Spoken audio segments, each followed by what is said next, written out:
महिला पहलवान विनेश फोगाट को दिल्ली हाईकोर्ट से बड़ी राहत। मातृत्व अवकाश नहीं बनेगा एशियाई खेल 2026 के चयन ट्रायल से बाहर होने का आधार। महिला पहलवान विनेश फोगाट को दिल्ली हाईकोर्ट ने 23 मई से होने वाले एशियाई खेल 2026 के चयन ट्रायल में भाग लेने की अनुमति दे दी है। अदालत ने भारतीय कुश्ती महासंघ की नीति पर टिप्पणी करते हुए कहा कि गर्भावस्था और प्रसव के बाद की शारीरिक चुनौतियां असाधारण होती है। कोर्ट ने साफ किया है कि विनेश फोगाट सिर्फ इसलिए बाहर नहीं की जा सकती क्योंकि वह मातृत्व अवकाश पर थी। मातृत्व किसी महिला एथलीट की बहिष्कार का अधिकार नहीं बन सकता।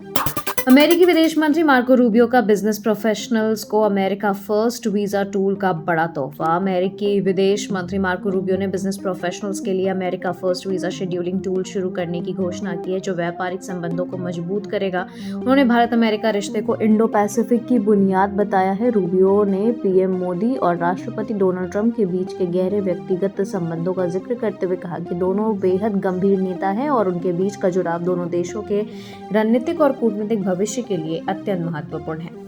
पीएम मोदी का आपत्तिजनक टिप्पणी मामले में फंसे कांग्रेस अध्यक्ष अजय राय वीडियो को बताया एआई जनरेटेड। उत्तर प्रदेश कांग्रेस अध्यक्ष अजय राय के खिलाफ महोबा में प्रधानमंत्री नरेंद्र मोदी पर आपत्तिजनक टिप्पणी और गाली देने के आरोप में मुकदमा दर्ज किया गया है। यह कार्रवाई बीजेपी नेता नीरज रावत की तहरीर पर हुई है। कानूनी शिकंजे में घिरने के बाद विजय राय ने सफाई देते हुए इस वीडियो को एआई जनरेटेड बताया। तमिलनाडु में 10 साल की मासूम की हत्या से भारी आक्रोश। सीएम विजय का बड़ा बयान, कहा दोषियों को मिलेगी सबसे सख्त सजा।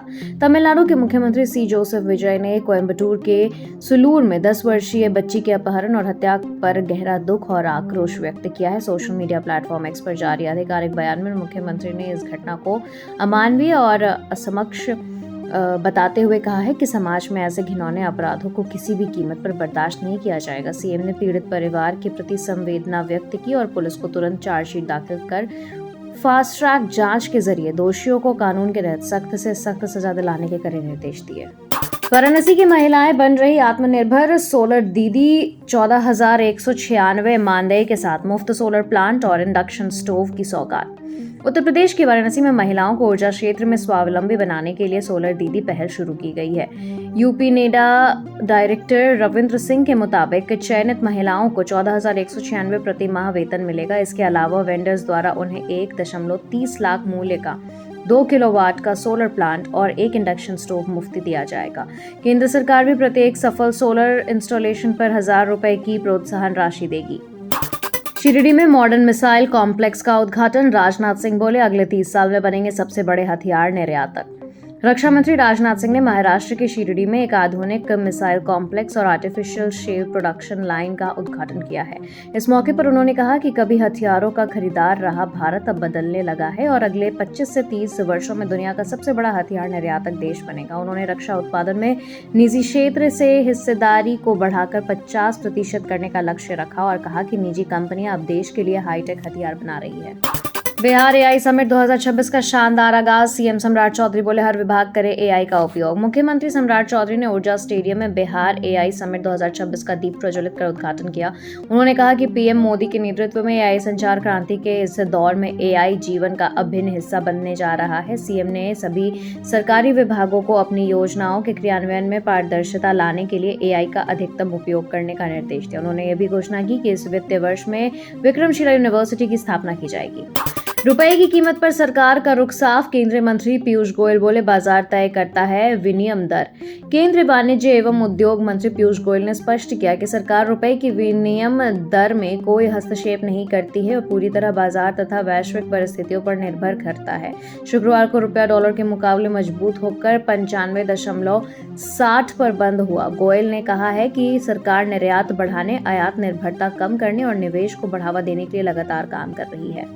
बिहार की राजनीति में नया मोड़। चेतन आनंद को मिला उप मंत्री का दर्जा। बिहार सरकार ने राज्य स्तरीय कार्यक्रम क्रियान्वयन समिति का पुनर्गठन किया है। सीएम सम्राट चौधरी इसके अध्यक्ष होंगे, जबकि बीजेपी के संजय सरावगी और जेडीयू के उमेश सिंह कुशवाहा को उपाध्यक्ष बनाकर राज्य मंत्री का दर्जा दिया गया है। पिछले दिनों जेडीयू पर नाराजगी जताने वाले बाहुबली नेता आनंद मोहन के बेटे और नवीनगर से जेडीयू विधायक चेतन आनंद को इस समिति का सदस्य नियुक्त कर उप मंत्री का दर्जा दिया गया है, जिससे सियासी सरगर्मी बढ़ गई है।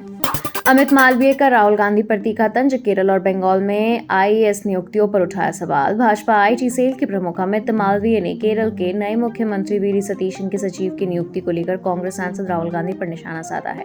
मालवीय ने राहुल के चोर बाजार वाले ट्वीट की आलोचना करते हुए कहा है कि उनका आक्रोश शुनिंदा है। उन्होंने पश्चिम बंगाल में भाजपा सरकार द्वारा वरिष्ठता के आधार पर की गई मुख्य सचिव की नियुक्ति की तुलना कर केरल में मुख्य चुनाव अधिकारी को सचिव बनाए जाने से करते हुए कांग्रेस की नीतियों पर सवाल उठाए।